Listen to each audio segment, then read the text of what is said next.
Hello दोस्तों, आपका स्वागत है स्टडी पॉइंट यूट्यूब चैनल पर।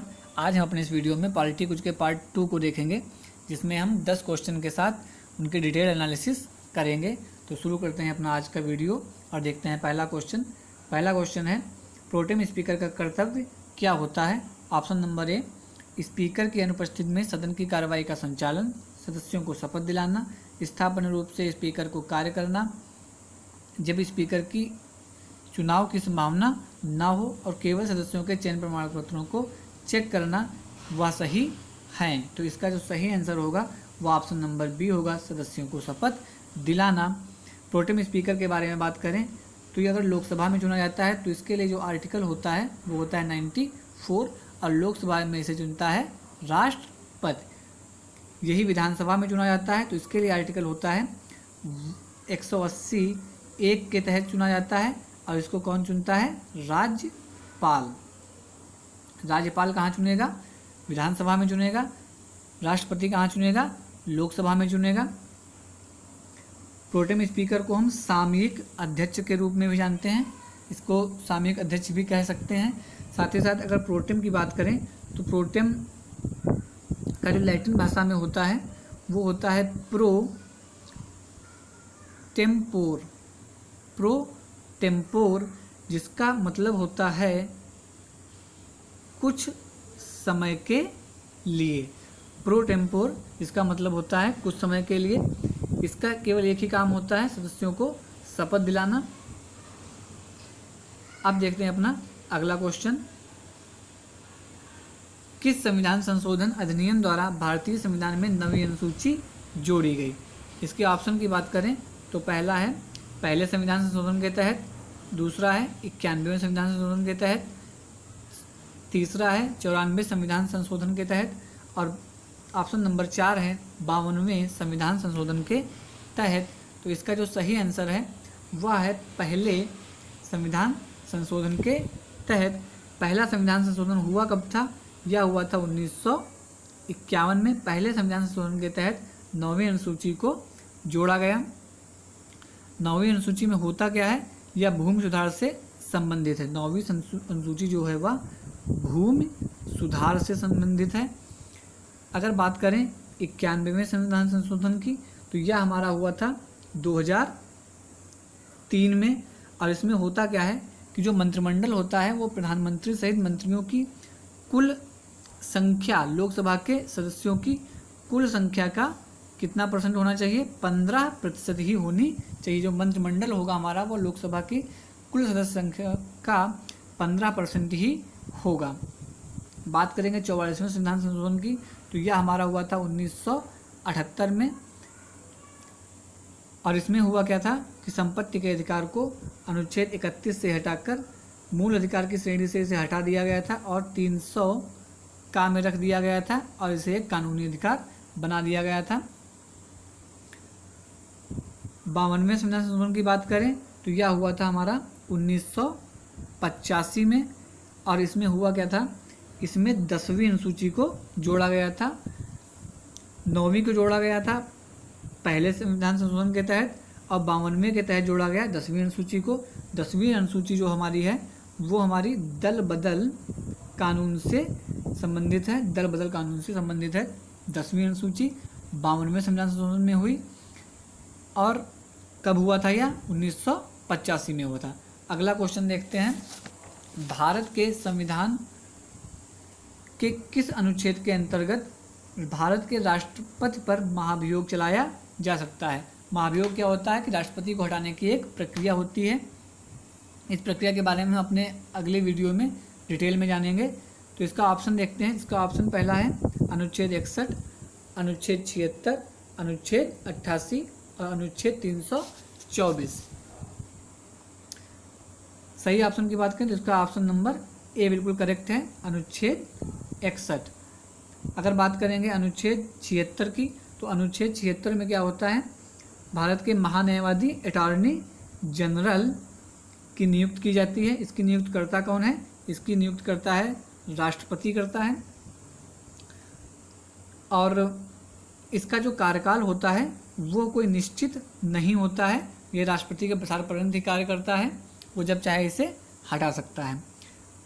अगले ऑप्शन को देखेंगे तो अनुच्छेद 88 भी अटॉर्नी जनरल से ही संबंधित है। इसमें होता क्या है कि यह दोनों सदनों लोकसभा प्लस राज्यसभा के संयुक्त बैठक में हिस्सा ले सकता है, परंतु मतदान नहीं कर सकता है। इसके लिए जो आर्टिकल है वो अनुच्छेद 88 है। अगला देखते हैं अनुच्छेद 324। इसमें क्या कहा गया है, इसमें निर्वाचन आयोग की व्यवस्था की गई है, अनुच्छेद 324 में।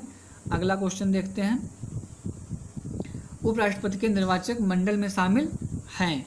उपराष्ट्रपति का जो निर्वाचक मंडल होता है उसमें कौन कौन शामिल होता है? ऑप्शन नंबर ए है आपका सिर्फ राज्यसभा के सदस्य, सिर्फ लोकसभा के सदस्य, राज्यसभा एवं लोकसभा के सदस्य, राज्यसभा एवं लोकसभा के निर्वाचित सदस्य। तो यहाँ पर हम देखेंगे अगर सही ऑप्शन तो ऑप्शन नंबर सी इसका करेक्ट होगा, राज्यसभा व लोकसभा के सदस्य।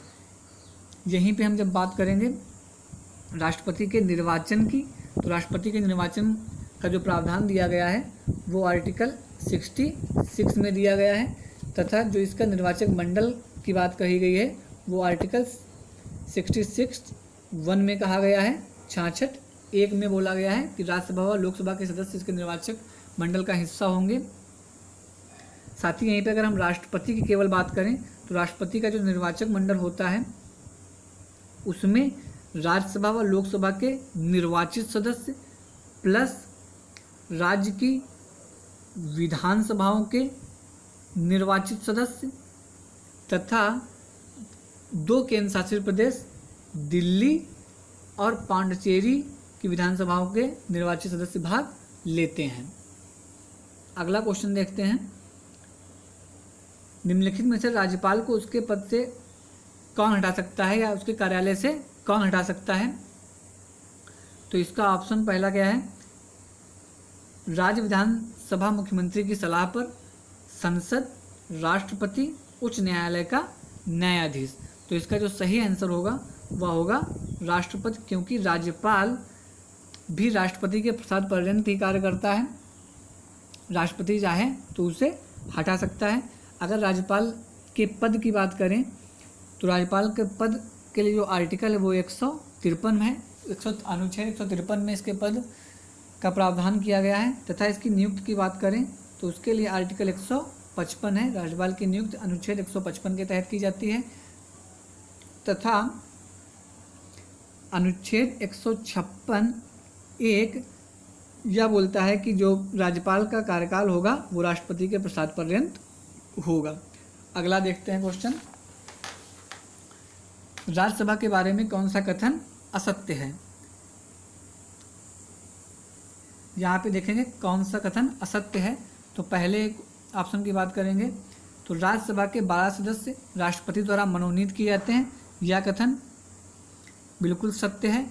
राज्यसभा के 2/3 सदस्य हर 2 वर्ष में सेवानिवृत्त हो जाते हैं, यह कथन असत्य है। और राज्यसभा भंग नहीं हो सकती, यह कथन भी सत्य है। राज्यसभा का सभापति उपराष्ट्रपति होता है, यह कथन भी सत्य है। तो ऑप्शन नंबर कौन सा सही होगा? ऑप्शन नंबर बी सही होगा, क्योंकि यह कथन असत्य है। यहाँ पे देखेंगे कि 2/3 सदस्य नहीं होते हैं, 1/3 सदस्य हर 2 वर्ष में सेवानिवृत्त हो जाते हैं। यहाँ पर 2/3 की जगह क्या होना चाहिए था? 1/3 होना चाहिए था। अगला क्वेश्चन देखते हैं, निम्नलिखित पर ध्यान दीजिए कि लोकसभा, राज्यसभा और विधानसभा सदस्य, राज्यसभा का सभापति इनमें से किसके मतों से चुना जाता है? तो पहली बार राज्यसभा का सभापति होता कौन है? वह होता है उपराष्ट्रपति। और पिछले क्वेश्चन में हमने देखा कि उपराष्ट्रपति के जो निर्वाचक मंडल होता है जिसको चुनता है उसमें कौन कौन शामिल होता है? उसमें शामिल होता है केवल लोकसभा और राज्यसभा के सदस्य शामिल होते हैं। तो इसका ऑप्शन नंबर बी करेक्ट हो जाएगा, 1 और 2। अगला क्वेश्चन देखते हैं, भारत के किसी राज्य में राष्ट्रपति शासन कब लगाया जाता है? ऑप्शन नंबर ए है कि जब राज्य का मंत्रिमंडल त्यागपत्र दे दे, जब राज्यपाल की आकस्मिक मृत्यु हो जाए, जब राज्य में चुनावों की घोषणा कर दी जाए, जब राज्य का शासन संविधान के अनुसार चलाया न जा रहा हो। तो इसका जो ऑप्शन है ऑप्शन नंबर डी बिल्कुल करेक्ट होगा। अगला क्वेश्चन देखते हैं, गोवध पर सरकार को कानून बनाने का संवैधानिक अधिकार किस अनुच्छेद में वर्णित है? अनुच्छेद 49, अनुच्छेद 40, अनुच्छेद 48, अनुच्छेद 51। तो इसका जो सही आंसर होगा वह होगा अनुच्छेद 48। अनुच्छेद 49 की बात करें तो यह स्मारकों के संरक्षण के लिए है। अनुच्छेद 40 की बात करें तो यह ग्राम पंचायतों के लिए है। और अनुच्छेद 51 की बात करें तो यह अंतर्राष्ट्रीय समझौते के लिए है। अगला क्वेश्चन देखते हैं। भारत के संविधान का अनुच्छेद 19 कितनी स्वतंत्रताएं प्रदान करता है? तो इसमें हम बात करेंगे 5 स्वतंत्रताएं, 6 स्वतंत्रताएं, 8 स्वतंत्रताएं, 7 स्वतंत्रताएं। तो इसके लिए ऑप्शन नंबर बी बिल्कुल करेक्ट होगा, 6 स्वतंत्रताओं की बात की गई है। पॉलिटी क्विज का जो नेक्स्ट पार्ट होगा वो बहुत जल्दी अपलोड किया जाएगा। साथ ही साथ ऐसे और वीडियोज़ को पाने के लिए हमारे यूट्यूब चैनल को लाइक करें, शेयर करें और सब्सक्राइब करना बिल्कुल ना भूलें। धन्यवाद।